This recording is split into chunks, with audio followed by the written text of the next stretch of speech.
CET ವಿದ್ಯಾರ್ಥಿಗಳು ಎಷ್ಟೊಂದು ಜನ ಅವ್ರು ಗೊತ್ತಿಲ್ಲದೇನೆ ಈ ಒಂದು ತಪ್ಪನ್ನ ಮಾಡ್ತಾ ಇದ್ದಾರೆ. ಈ ಒಂದು ತಪ್ಪನ್ನ ನೀವೇನಾದ್ರೂ ಮಾಡಿದ್ರೆ ಏನಾಗುತ್ತೆ ಅಂದರೆ ನೀವು ಸಿಇಟಿ ಎಕ್ಸಾಮ್ ಬರೆಯೋಕ್ಕಾಗಲ್ಲ, ಹಾಗೆ ಕೌನ್ಸಿಲಿಂಗ್ ಕೂಡ ಅಟೆಂಡ್ ಮಾಡೋಕ್ಕಾಗಲ್ಲ. ಇದರಲ್ಲಿ ನೀವು ಯಾವ್ದಾದ್ರು ಒಂದು ಎಲಿಜಿಬಿಲಿಟಿ ಪಡ್ಕೊಂಡಿದ್ರೆ ಮಾತ್ರ ಸಿಇಟಿ ಎಕ್ಸಾಮ್ ಬರೆಯೋಕ್ಕೆ ಹಾಗೆ ಸಿಇಟಿ ಕೌನ್ಸಿಲಿಂಗ್ನ ಅಟೆಂಡ್ ಮಾಡೋಕ್ಕೆ ನೀವು ಎಲಿಜಿಬಲ್ ಇದ್ದೀರಾ ಅಂತ ಅರ್ಥ. ಹಾಗಾದರೆ ನೀವೆಲ್ಲರೂ ಕೂಡ ಎಷ್ಟೊಂದು ಜನ ಏನೇನು ತಪ್ಪುಗಳನ್ನ ಮಾಡ್ತಾ ಇರಾ, ಯಾವೊಂದು ಡೀಟೇಲ್ಸ್ ಬಗ್ಗೆ ನೀವು ತಿಳ್ಕೋಬೇಕು, ಇದ್ರ ಬಗ್ಗೆ ನಿಮಗೆ ಈ ಒಂದು ವಿಡಿಯೋದಲ್ಲಿ ಡೀಟೇಲ್ ಆಗಿ ತಿಳಿಸ್ಕೊಡ್ತೀನಿ. ಈ ವರ್ಷ ಸಿಇಟಿ ಎಕ್ಸಾಮ್ ಬರಿತಾ ಇದ್ದೀರಾ, ಹಾಗೆ ಸಿಇಟಿ ಕೌನ್ಸಿಲಿಂಗ್ ಅಟೆಂಡ್ ಮಾಡಬೇಕು ಅಂತ ಪ್ಲಾನ್ ಮಾಡ್ಕೊಂಡಿದ್ದೀರಾ ಅಂದರೆ ಈ ಒಂದು ವಿಡಿಯೋನ ಗಮನ ಇಟ್ಟುಕೊನೆವರೆಗೂ ಕೂಡ ನೋಡ್ತಾ ಹೋಗಿ. ಅದಕ್ಕಿಂತ ಮುಂಚೆ ಯಾರು ಚಾನಲ್ ಸಬ್ಸ್ಕ್ರೈಬ್ ಮಾಡ್ಕೊಂಡ್ರಲ್ಲ ಪ್ರತಿಯೊಬ್ಬರು ಕೂಡ ಸಬ್ಸ್ಕ್ರೈಬ್ ಮಾಡ್ಕೊಳ್ಳಿ, ಹಾಗೆ ಪ್ರತಿಯೊಬ್ಬರು ಕೂಡ ವಿಡಿಯೋಗೊಂದು ಲೈಕ್ ಕೊಟ್ಬಿಟ್ಟನೆ ವಿಡಿಯೋಕ್ಕೆ ಸ್ಟಾರ್ಟ್ ಮಾಡಿ. ಇವಾಗ ನಾವು ಡೈರೆಕ್ಟ್ ಆಗಿ ವಿಡಿಯೋ ಬಗ್ಗೆ ಬರೋಣ. ಅದಕ್ಕಿಂತ ಮುಂಚೆ ಒಂದು ಇಂಪಾರ್ಟೆಂಟ್ ವಿಷಯ, BGS ಗ್ರೂಪ್ ಆಫ್ ಇನ್ಸ್ಟಿಟ್ಯೂಷನ್ ಯಾರು ತಾನೇ ಈ ಹೆಸರು ಕೇಳಿಲ್ಲ. ಪ್ರತಿಯೊಂದು ಜಿಲ್ಲೆಯಲ್ಲೂ ಕೂಡ ಇವ್ರದ್ದು ಇನ್ಸ್ಟಿಟ್ಯೂಷನ್ ಇದ್ದೇ ಇರುತ್ತೆ. ಆಲ್ ಓವರ್ ದ ವರ್ಲ್ಡ್ ಇವ್ರದ್ದು ಇನ್ಸ್ಟಿಟ್ಯೂಷನ್ ಇದೆ, 500+ ಇನ್ಸ್ಟಿಟ್ಯೂಷನ್ ಇದೆ, ಮತ್ತು ಲಕ್ಷಾಂತರ ಜನ ಇವ್ರ ಇನ್ಸ್ಟಿಟ್ಯೂಷನ್ ಅಂಡರಲ್ಲಿ ಓದ್ತಾ ಇದ್ದಾರೆ. ಇವಾಗ ಅಡ್ಮಿಷನ್ಗಳು ಓಪನ್ ಆಗಿದೆ ಇವ್ರ ಇನ್ಸ್ಟಿಟ್ಯೂಷನಲ್ಲಿ. ಯಾವ್ಯಾವ ಕೋರ್ಸಸ್ಗಳಿಗೆ ಅಂದರೆ ಇಲ್ಲಿ BA-SLP ಅಂತ, audiology and speech language pathology ಅಂತ, ಇದು ಸೆಕೆಂಡ್ PUC ಆದಮೇಲೆ ನೀವು ಮಾಡ್ಬೋದು. ಹೈಲಿ ಡಿಮ್ಯಾಂಡ್ ಇದೆ ಜಾಬ್ಗೆ, ಆದರೆ ಕಮ್ಮಿ ಜನ ಒಂದು ಚೂಸ್ ಮಾಡ್ತಾರೆ ಈ ಒಂದು ಕೋರ್ಸ್ನ, ಯಾಕೆಂದರೆ ಅಷ್ಟೊಂದು ಅವೇರ್ನೆಸ್ ಇಲ್ಲ. ಇಲ್ಲಿ ನೆಕ್ಸ್ಟ್ ಬಂದ್ಬಿಟ್ಟು ಪೋಸ್ಟ್ ಗ್ರಾಜುಯೇಷನ್ ಕೋರ್ಸಲ್ಲಿ MRC ಓಪನ್ ಆಗಿದೆ, ಮತ್ತು BRCಗೂ ಕೂಡ ಅಡ್ಮಿಷನ್ ಓಪನ್ ಆಗಿದೆ. ನಂತರ BBA, BCA, BCom ಕೋರ್ಸಸ್ಗಳಿಗೂ ಕೂಡ ಅಡ್ಮಿಷನ್ ಓಪನ್ ಆಗಿದೆ, ಮತ್ತು MBA, MComಗೂ ಕೂಡ ಅಡ್ಮಿಷನ್ ಓಪನ್ ಆಗಿದೆ. ಮತ್ತು ನೀವೇನಾದರೂ ಒಂದು ಗ್ರಾಫಿಕ್ ಡಿಸೈನರ್ ಆಗಬೇಕಂದ್ರೆ ಇದನ್ನ ಚೂಸ್ ಮಾಡ್ಬೋದು. ಸೆಕೆಂಡ್ PUC ಆದಮೇಲೆ ಈ ಒಂದು ಕೋರ್ಸಸ್ಗಳನ್ನ ನೀವು ಮಾಡ್ಬೋದಾಗಿರುತ್ತೆ. ಆದರೆ ಈ ಒಂದು ಕೋರ್ಸಸ್ಗಳಿಗೂ ಕೂಡ ಡಿಮ್ಯಾಂಡ್ ಇದೆ. ಇವಾಗ ಅಡ್ಮಿಷನ್ಸು ಓಪನ್ ಆಗಿದೆ ಇದಕ್ಕೂ ಕೂಡ. ನಂತರ ಅಲೈಡ್ ಹೆಲ್ತ್ ಸೈನ್ಸ್ ಇದೆ ನೋಡಿ, ಇದು ಯಾರು ನೀಟ್ ಎಕ್ಸಾಮ್ ಬರೆದು ನನಗೆ ಮೆಡಿಕಲ್ ಸೀಟ್ ಸಿಕ್ಕಿಲ್ಲ, ಡಾಕ್ಟರ್ ಆಗಿಲ್ಲ ಅನ್ನೋರು ಬೇಕಂದರೆ ಇದನ್ನೂ ಕೂಡ ನೀವು ಮಾಡ್ಬೋದು. ಯಾಕಂದರೆ ಮೆಡಿಕಲ್ ಫೀಲ್ಡಲ್ಲಿ ನೀವು ವರ್ಕ್ ಮಾಡೋಕ್ಕೆ ಆಪರ್ಚುನಿಟಿ ಸಿಗುತ್ತೆ ಈ ಒಂದು ಕೋರ್ಸಸ್ಗಳನ್ನ ಮಾಡಿದ್ರೆ. ಇಲ್ಲಿ next B pharma, D pharma ಕೋರ್ಸಸ್ಗಳಿಗೂ ಕೂಡ ಅಡ್ಮಿಷನ್ ಓಪನ್ ಆಗಿದೆ. ನಂತರ MSc ನರ್ಸಿಂಗ್, BSc ನರ್ಸಿಂಗೂ ಕೂಡ ಅಡ್ಮಿಷನ್ಗಳು ಓಪನ್ ಆಗಿದೆ.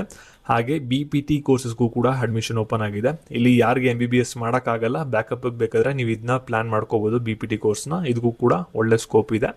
ನಂತರ ಇವಾಗ ಇಂಜಿನಿಯರಿಂಗ್ MTech ಕೋರ್ಸಸ್ಗಳಿಗೂ ಕೂಡ ಅಡ್ಮಿಷನ್ ಓಪನ್ ಆಗಿದೆ.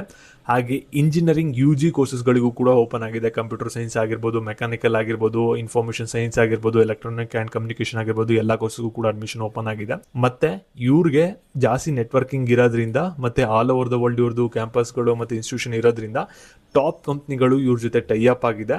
ಇಲ್ಲಿ ನೋಡ್ಬೋದು ಮೈಕ್ರೋಸಾಫ್ಟು, ಆಕ್ಸೆಂಚರು, ಇನ್ಫೋಸಿಸ್ ಎಲ್ಲ ಕೂಡ ಟೈಅಪ್ ಆಗಿದೆ. ಇದರಲ್ಲಿ ನಿಮಗೆ ಪ್ಲೇಸ್ಮೆಂಟ್ ಈಸಿಯಾಗಿ ಸಿಗುತ್ತೆ, ಮತ್ತು ಪ್ಲೇಸ್ಮೆಂಟ್ ರೆಕಾರ್ಡ್ಸು ಕೂಡ ಇದೆ. ಈಗ ಅಡ್ಮಿಷನ್ ಎಲ್ಲ ಕೂಡ ಓಪನ್ ಆಗಿದೆ. ಈ ಒಂದು ಕಾಲೇಜ್ಗೆ ಏನಾದರೂ ಅಪ್ಲೈ ಮಾಡಬೇಕಂದ್ರೆ ಬೇಗ ಅಪ್ಲೈ ಮಾಡ್ಕೊಳ್ಳಿ. ಯಾಕಂದರೆ ಸೆಕೆಂಡ್ PUC ರಿಸಲ್ಟ್ ಬಂದಾದ್ಮೇಲೆ ಅಥವಾ KCT ಎಕ್ಸಾಮ್ ರಿಸಲ್ಟ್ ಬಂದಾದ್ಮೇಲೆ ಅಪ್ಲೈ ಮಾಡ್ತೀರಾ ಅಂದರೆ ಫೀಸಸ್ಗಳೆಲ್ಲ ಇನ್ಕ್ರೀಸ್ ಆಗ್ಬೋದು. ಯಾಕೆಂದರೆ ಡಿಮ್ಯಾಂಡ್ ಇರೋದ್ರಿಂದ ಈ ಒಂದು ಕಾಲೇಜ್ಗಳಲ್ಲಿ ಸೀಟು ಬೇಗ ಬ್ಲಾಕ್ ಮಾಡ್ಕೊಳ್ಳಿ. ರಿಜಿಸ್ಟ್ರೇಷನ್ ಫೀಸ್ನ ಕಟ್ಬಿಟ್ಟು ಮತ್ತು ಕೋರ್ಸ್ ಫೀಸ್ ಸ್ವಲ್ಪ ಕಟ್ಬಿಟ್ಟು ಬೇಕಾದ್ರೆ ನೀವು ಬ್ಲಾಕ್ ಮಾಡ್ಕೋಬೋದಾಗಿರುತ್ತೆ. ನಂತರ ನೀವು ಸೆಕೆಂಡ್ PUC ರಿಸಲ್ಟ್ ಬಂದಮೇಲೆ ಅಥವಾ KCT ರಿಸಲ್ಟ್ ಬಂದಾದ್ಮೇಲೆ ನೀವು ಬೇಕಾದ್ರೆ ಅಡ್ಮಿಷನ್ ಕೂಡ ಆಗ್ಬೋದಾಗಿರುತ್ತೆ. ಆ ಥರ ಫೆಸಿಲಿಟಿ ಕೂಡ ಇದೆ. ಲಿಂಕು ಡಿಸ್ಕ್ರಿಪ್ಷನ್ ಬಾಕ್ಸ್ ಹಾಗೂ ಕಮೆಂಟ್ ಸೆಕ್ಷನ್ ಇರುತ್ತೆ. ಯಾರಿಗೆ ಇಂಟ್ರೆಸ್ಟ್ ಇರುತ್ತೆ ಫಾರ್ಮ್ನ ಫಿಲಪ್ ಮಾಡಿ, ಗೂಗಲ್ ಫಾರ್ಮ್ನ, ಅಲ್ಲಿ ನಿಮಗೆ ಹೆಚ್ಚಿನ ಮಾಹಿತಿ ಅವ್ರ ಕಾಲೇಜವರು ನಿಮಗೆ ಕೊಡ್ತಾರೆ. ಇವಾಗ ನಾವು ಡೈರೆಕ್ಟ್ ಆಗಿ ವಿಡಿಯೋ ಬಗ್ಗೆ ಬರೋಣ. ಈಗ ಪ್ರತಿಯೊಬ್ರು ಕೂಡ ವಿಡಿಯೋನ ಗಮನ ಇಟ್ಟು ನೋಡ್ತಾ ಹೋಗಿ. ಇವ್ರು ಏನ್ ಮಾಡಿದ್ರೆ ಅಂದ್ರೆ KCT ಅಪ್ಲಿಕೇಶನ್ ನೀವು ಆಗಕ್ಕಿಂತ ಮುಂಚೆನೆ ಬ್ರೋಚರ್ಗಳನ್ನ ಎಲ್ಲಾನು ಕೂಡ ರಿಲೀಸ್ ಮಾಡಿದ್ರೆ, ಓಕೆನಾ. ಆ ಒಂದು ಬ್ರೋಚರ್ಗಳಲ್ಲಿ ನಿಮಗೆ ಸಾಕಷ್ಟು ಒಂದು ಇನ್ಫಾರ್ಮೇಷನ್ಗಳು ಸಿಗುತ್ತೆ. ಆದರೆ ನೀವು ಎಷ್ಟೊಂದು ಜನ ಈ ಒಂದು ಬ್ರೋಚರ್ನ ಓದೇ ಇರಲ್ಲ, ಓಕೆನಾ. ಇದರಲ್ಲಿ ಒಂದು ಮೇನ್ ಪಾಯಿಂಟ್ ಇದೆ, ಏನಂದರೆ ಎಲಿಜಿಬಿಲಿಟಿ ಕ್ಲಾಸ್ ಅಂತ. ಈ ಒಂದು ಕ್ಲಾಸಲ್ಲಿ ನೀವು ಯಾವುದಕ್ಕಾರ ಒಂದಕ್ಕೆ ಬಿಲಾಂಗ್ ಆಗಿರಲೇಬೇಕು. ಏನಾದರೂ ಆಗಿಲ್ಲ ಅಂದರೆ ಏನಾಗುತ್ತೆ ಅಂದರೆ ನೀವು CET ಎಕ್ಸಾಮ್ ಬರೆಯೋಕ್ಕೆ ಎಲಿಜಿಬಲ್ ಆಗಿರೋದಿಲ್ಲ. ಏನಾದರೂ ರಾಂಗ್ ಆಗಿರೋಂಥ ಕ್ಲಾಸ್ನ ಸೆಲೆಕ್ಟ್ ಮಾಡ್ಕೊಂಡಿದ್ರೆ ಕೌನ್ಸಲಿಂಗ್ನೇ ನೀವು ಅಟೆಂಡ್ ಮಾಡೋಕ್ಕಾಗಲ್ಲ, ಸರಿನಾ. ಅದಕ್ಕೋಸ್ಕರ ಈಗ ವಿಡಿಯೋನ ಗಮನ ಇಟ್ಟು ನೋಡ್ತಾ ಹೋಗಿ. ಇಲ್ಲಿ ನೋಡಿ, ಎಲಿಜಿಬಿಲಿಟಿ ಕ್ಲಾಸ್ ಏನಾಗುತ್ತೆ ಅಂದರೆ A ಇಂದ ಇಲ್ಲಿ ನೀವು ನೋಡ್ಬೋದು ಲಾಸ್ಟ್ ಇಲ್ಲಿ ಓವರೆಗೂ ಕೂಡ ಇದೆ, ಸರಿನಾ. ಆದರೆ ನೀವು ಯಾರ್ಯಾರು ಇವಾಗ ವಿಡಿಯೋ ನೋಡ್ತಾ ಇದ್ದೀರಾ ನೀವೆಲ್ಲರೂ ಕೂಡ ಆಲ್ಮೋಸ್ಟ್ ಏನಾಗ್ತೀರಾ ಅಂದರೆ A ಇಂದ D ಒಳಗಡೆನೆ ಬಿಲಾಂಗ್ ಆಗಿರ್ತೀರ 95%, ಓಕೆನಾ. ಇನ್ನು 5% ನೀವು E ಇಂದ Oಗೆ ಬಿಲಾಂಗ್ ಆಗಿರ್ತೀರ, ಓಕೆನಾ.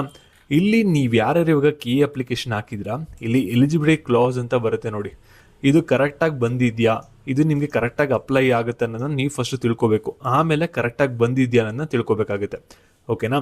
ಇವಾಗ ಫಸ್ಟು ಕ್ಲಾಸ್ ಡೀಟೇಲ್ಸ್ ಏನಿದೆಯಲ್ಲ ಅದು ಕರೆಕ್ಟಾಗಿ ತಿಳ್ಕೊಬಿಡಿ ಈಗ. ನಂತರ ಅದು ಕರೆಕ್ಟಾಗಿ ಬಂದಿದೆಯಾ ಅನ್ನೋದನ್ನ ನಿಮ್ಮ ಅಪ್ಲಿಕೇಶನ್ನ ಓಪನ್ ಮಾಡಿಕೊಂಡು ಲೇಟರಾಗಿ ನೀವು ಚೆಕ್ ಮಾಡ್ಕೊಳ್ಳಿ, ಓಕೆನಾ. ಇವಾಗ ಕ್ಲಾಸ್ D ಇಂದ ಬರೋಣ. ಇಲ್ಲಿ ಕ್ಲಾಸ್ D ಬರೋಕ್ಕೆ ನಿಮ್ಮ ಎಲಿಜಿಬಿಲಿಟಿ ಏನಿರಬೇಕಂದ್ರೆ ಇಲ್ಲಿ ಕ್ಯಾಂಡಿಡೇಟ್ ಅಂದರೆ ವಿದ್ಯಾರ್ಥಿಯ ಮದರ್ ಟಂಗ್ ಬಂದ್ಬಿಟ್ಟು ಕನ್ನಡ, ತುಳು, ಕೊಡವ ಆಗಿರಬೇಕಾಗಿರುತ್ತೆ. ಮತ್ತು ಮಹಾರಾಷ್ಟ್ರ ಮತ್ತು ಕೇರಳದಲ್ಲಿ ನೀವಿದ್ರೂ ಕೂಡ ಈ ಒಂದು ತಾಲೂಕುಗಳಲ್ಲಿ ನೀವು ಇರಬೇಕಾಗಿರುತ್ತೆ. ಸರಿನಾ, ಇಲ್ಲಿ ಮೆನ್ಷನ್ ಮಾಡಿದರೆ ಓದ್ಕೊಳ್ಳಿ.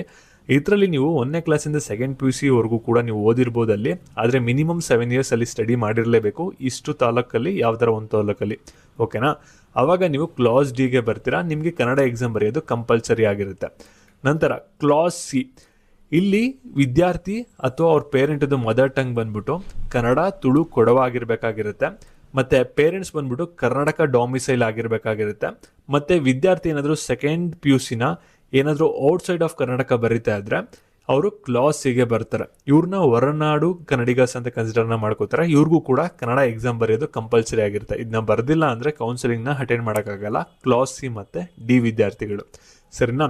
ನಂತರ ಕ್ಲಾಸ್ ಬಿ ಅಂದರೆ ಇಲ್ಲಿ ಕ್ಯಾಂಡಿಡೇಟು 1 to 10th ಬೇರೆ ಕಡೆ ಎಲ್ಲೋ ಓದಿರ್ತಾರೆ, ಕರ್ನಾಟಕ ಆಗಿರ್ಬೋದು, ಔಟ್ ಆಫ್ ಇಂಡಿಯಾ ಆಗಿರ್ಬೋದು. ಆದರೆ 11th ಮತ್ತು 12th ಕರ್ನಾಟಕದಲ್ಲಿ ಎಕ್ಸಾಮ್ನ ಬರೀತಾ ಇರ್ತಾರೆ ಮತ್ತು ಎಕ್ಸಾಮ್ನ ಪಾಸ್ ಮಾಡ್ತಾರೆ. ಮತ್ತು ಅವ್ರ ಪೇರೆಂಟ್ ಮಿನಿಮಮ್ 7 years ಕರ್ನಾಟಕದಲ್ಲಿ ಅವರು ಓದಿರ್ತಾರೆ. ಸರಿನಾ, ಆವಾಗ ಕ್ಲಾಸ್ ಬಿಗೆ ಬರ್ತಾರೆ. ಓಕೆನಾ. ಇವಾಗ ನೀವು ಯಾರ್ಯಾರು ವಿಡಿಯೋ ನೋಡ್ತಾ ಇದ್ದೀರಾ 95% ನೀವೆಲ್ಲರೂ ಕೂಡ ಇದರಲ್ಲೇ ಬರೋದು ಕ್ಲಾಸ್ ಎಲೆ. ಓಕೆನಾ. ಇಲ್ಲೇನಿದೆ ಅಂದರೆ ರೂಲ್ ಸಿಂಪಲ್.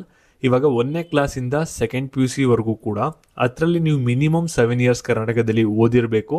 ಅದರಲ್ಲಿ ನೀವು 10th ಅಥವಾ 2nd PUC ಎಕ್ಸಾಮ್ನ ಕರ್ನಾಟಕದಲ್ಲಿ ನೀವು ಬರೆದಿರಬೇಕು. ಅವಾಗ ನೀವು ಕ್ಲಾಸ್ ಎಲೆ ಬರ್ತೀರಾ. ಓಕೆನಾ. ನಂತರ ಇಲ್ಲಿ EFGHIJK ಅಂತ ಓವರೆಗೂ ಕೂಡ ಇದೆ. ಇದರಲ್ಲಿ ಒಂದು 5% ಜನ ಬರ್ತೀರಾ. ಇಲ್ಲಿ ಇಂದ ಇಲ್ಲಿ IJK ಎಲ್ಲ ಅಂತ ಇದೆಯಲ್ಲ, ಇದೆಲ್ಲ ಏನಾಗುತ್ತೆ ಅಂದರೆ defence, X defence, union parliament ಆ ರೀತಿ ಬರುತ್ತೆ.